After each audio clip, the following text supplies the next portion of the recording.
Hello everyone, I am Dimple Rangila. Today we will talk about child-centered teaching learning process. So, let's first talk about what is child-centered teaching learning process. Students learn by solving some real-life problems they confront in their day-to-day life. The teacher's role is to create a situation in which a problem may develop and help the students to identify issues, come up with tentative solutions, try those solutions and come out with the best possible solution to the problem.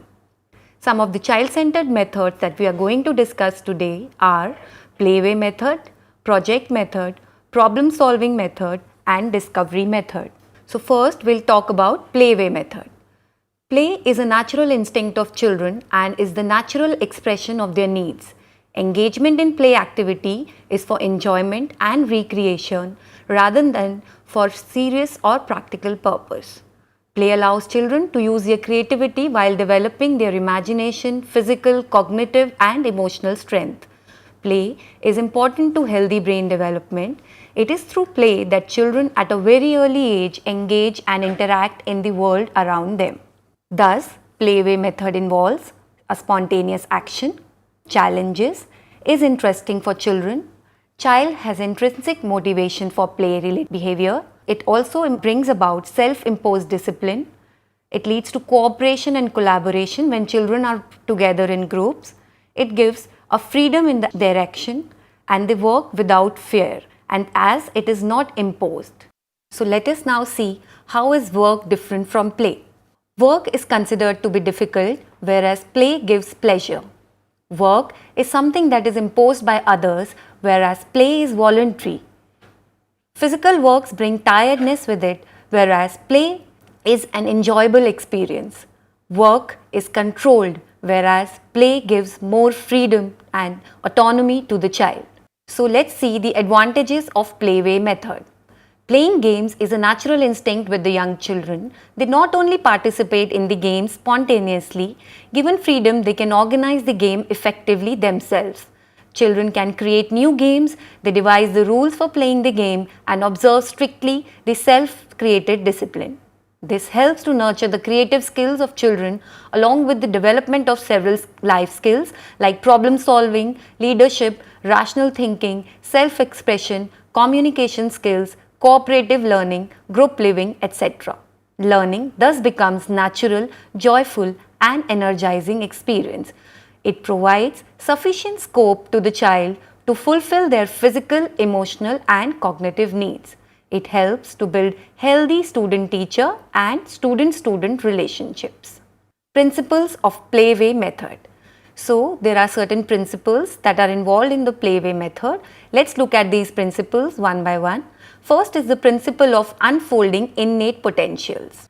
So, play, if children are provided with a stimulating environment, there are toys and other materials available for the child to explore, it is kind of a favorable condition that we are creating for the child, which in turn nurtures the innate potential of the child. Principle of natural instinct. Play appeals naturally to the child as they internalize the experiences that they are having. Principle of complete freedom. Since play behavior is something that is enjoyable and if there is no restriction, the children enjoy the freedom that is given to them during free play. Principle of activity. So play is one such behavior which involves active involvement of children and they are not there as passive beings. Principle of pleasure. So play is a pleasurable and enjoyable activity as we talked about in the previous slides. Thus, it sustains the interest of the child in the activity. Principle of creativity. In play, children have several alternatives. So at times, if they get bored of doing and repeating one activity altogether, they have a lot of alternatives that are there which brings a lot of innovation and spontaneity. Principle of responsibility. When children are playing and they are together with other children, they devise their own rules and also assume responsibility. Now we look at the role of teachers in playway method. So as a teacher, you are a facilitator for the children in the class. So one must help the students to initiate games suggested by them or in developing new games with the involvement of students. Create a learning environment to make the children feel that learning is a joyful experience. Prepare relevant teaching learning materials after designing the learning activities. Arrange the learning activities from simple concept to the complex. Be a guide, supervisor, and a leader for the students during the learning process.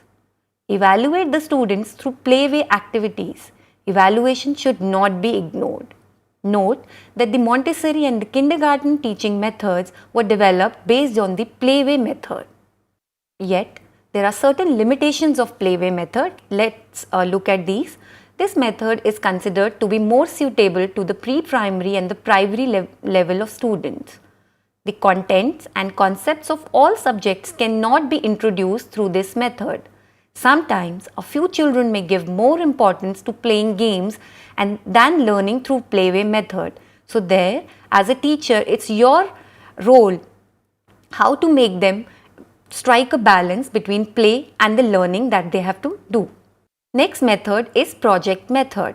Let's look at the characteristics of project method. So, there is a problem. Every project is intended to solve at least one problem which is perceived by the student. Becoming aware of the problem is the first step in the formulation of the project, and it is also very important step. Next is objective. The success of project method lies in the student's understanding of its objectives, that why they are doing a particular activity. The objectives with which the students pursue the project are intimately associated with their real life situations and would be fulfilling some of their cherished desires. Activity. After defining the objectives, it is a teacher's duty to create a learning environment. Students begin to learn through self-planning, group discussion and group activities. So here the teacher's role is to be a facilitator. Reality. It is necessary to create real life activities for effective learning of children. Liberty. In project method, learning takes place naturally, so students perform activities freely and without any compulsion. Utility. The learned knowledge must serve the immediate needs of the students in their present life. It is necessary that the project method must be useful to the present needs of the child. Integration. Since a project is based on the real life problems, real experiences for carrying out the project, and no real experience involves the knowledge of only one subject. So, as a teacher, one has to combine the knowledge of many subjects appropriately for successful completion of the project. Integration of subjects learnt in the classroom is the basic requirement in a project work. Democratic values. While conducting a project, the students working in a group need to cooperate with each other. They need to respect each other, value each other's opinion, assume and share responsibility of the work that they are doing together.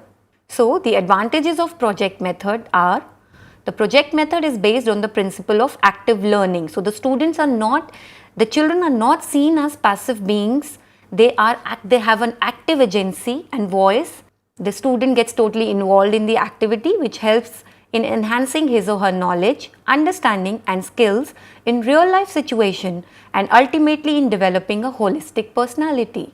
Since all the activities of a project are related to the real life experiences, each of such activities is meaningful to the student. The student enjoys full freedom in conducting a project. This develops self-confidence to act and also promotes a sense of responsibility among the students. The student gets acquainted with the types of work which he or she is expected to perform in future. Thus, the project method helps the student in his or her preparation for a future life. Student gets the scope to imbibe several social qualities like cooperation, teamwork, group affinity and sacrifice through project work. Interest and motivation for the project activities are spontaneously created, and there is no external pressure or persuasion that is required to attract the students towards learning. Completion of the project gives individuals a sense of accomplishment, which in turn encourages them for further learning. Now we will do the problem solving method. So there is a model that is called the ideal model by Bransford and Steen in 1984. It was given. It follows a number of steps. So the first step is to identify the problem along with the children, defining the problem through thinking about it and sorting out the relevant information, Exploring solutions through looking at alternatives, brainstorming in which the children are asked to give as many ideas regarding the problem that are coming to their mind, and then checking out different points of view and multiple perspectives on that problem. Acting on and the strategies and working out the strategies, looking back and then evaluating the effects of your activity. Since 1980s, researches on problem solving have also inclined to be more context based. By context, we mean the situation in which a particular problem is posed. That means the problem a student faces while studying content is always specific to a particular context or a situation. Therefore, the solution to that problem has to be sought within the context or situation. The nature of the problem might be different from another problem faced in any other context. In 1983, Mayer defined problem solving as a multiple step process where the problem solver must find relationships between the past experiences and the problem at hand and then acting upon a solution. Another model of the problem solving process was given by Gick in 1986. This model identifies a basic sequence of 3 cognitive activities that are involved in the problem solving approach. First is representing the problem, which includes calling up the appropriate context knowledge or the previous knowledge that the learner has, identifying the goal and relevant starting conditions to the problem. Solution search includes refining the goals, finding alternative solutions or thinking of hypotheses, and developing a plan of action to reach the goal, which is very important step. And finally, implementing the solution includes executing the plan of action and finally evaluating the results. As a classroom teacher, while following the problem solving method, you are advised to consider the following steps. Anticipate or identify problems. Use information from diverse sources to arrive at a clearer understanding of the problem and its root causes. Remember, we talked about the context. So, the context is different. So, we need to have our problems and the information should come from diverse sources. Generate alternative solutions. Evaluate strengths and weaknesses of alternatives, including potential risks and benefits and the short-term and long-term consequences. Select an alternative that is most appropriate to goal, context and available resources. Establish criteria for evaluating effectiveness of solution or decision. Thus, problem solving method involves reflective thinking reasoning because we are bringing in the past knowledge and results from achievement of certain abilities, skills and attitude. You should provide such situations and activities from which a problem emerges. It involves a definite procedure of confronting the problem, finding out its solution inductively and lastly testing the adequacy of the generalization by a deductive approach. The heuristic method. The word heuristic is derived from the Greek word heuriska, which means to find out or to discover. It is also known as the inquiry method. According to Professor Henry Edward Armstrong, who introduced this method for teaching science, heuristic method is a method of teaching which involves our placing of children as far as possible in the attitude of a discoverer. It is a method in which children discover and find things by themselves. They are placed in the position of discoverers or inventors. Problems are provided to the students. The students are expected to take observations and conduct experiments as per the instructions. Conclusions are drawn by the students and hence they are introduced to reasoning skills from their own observations and experiments. So remember, the child is the discoverer and a mini scientist in this case. Thus, the stages of discovery methods are identification of the problem, firstly, experimentation and observation, problem solving, and finally evaluation.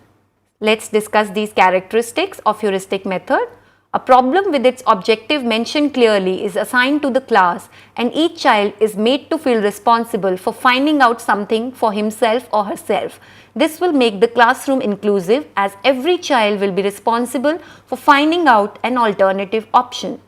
Each child tries to acquire information about the problem from different sources. He or she is free to go about and discuss the problem with the classmates and teacher. The students can seek guidance from the teacher. Help is provided whenever the students feel the need. However, teachers should try to get everything out of the students by an inductive method. As many questions as possible should be allowed to arise from child's own observation, and at times the teacher should also put questions which will stimulate the pupils to know more about a particular problem. In this way, the power of observation, experimentation, reasoning, etc. are developed in the students. They learn how to gather data, interpret data, formulate tentative solutions, and to arrive at a desired conclusion. Now, the difficulties faced: all the students may not participate in the teaching learning situation. Very few of them may ask questions related to the problem given. So, it is the responsibility of the teacher to make them ask any question that they have regarding the topic or help them explore the topic more. Sometimes the students may stop questioning. Then the teacher has to encourage them to ask more questions. At times the students would need some reference materials, so the teacher should be prepared beforehand with the reference materials in forms of books, newspapers, journal articles. Sometimes the students would need some apparatus or equipments to conduct an experiment. So again, the teacher has to be prepared for that. Sometimes the students may not formulate a hypothesis relating to the problem. In that case, again, the teacher has to be there to guide them in a way that they formulate the right hypothesis and work on it accordingly. At the end, I would like to conclude by saying that a teacher needs to use all these methods in the classroom with the children, as they have to decide that for different activities, playway method, project method, problem solving or the discovery method might work differently. So, they have to decide that for a particular activity, which of these child-centered methods is the best and use it in the classroom. Thank you.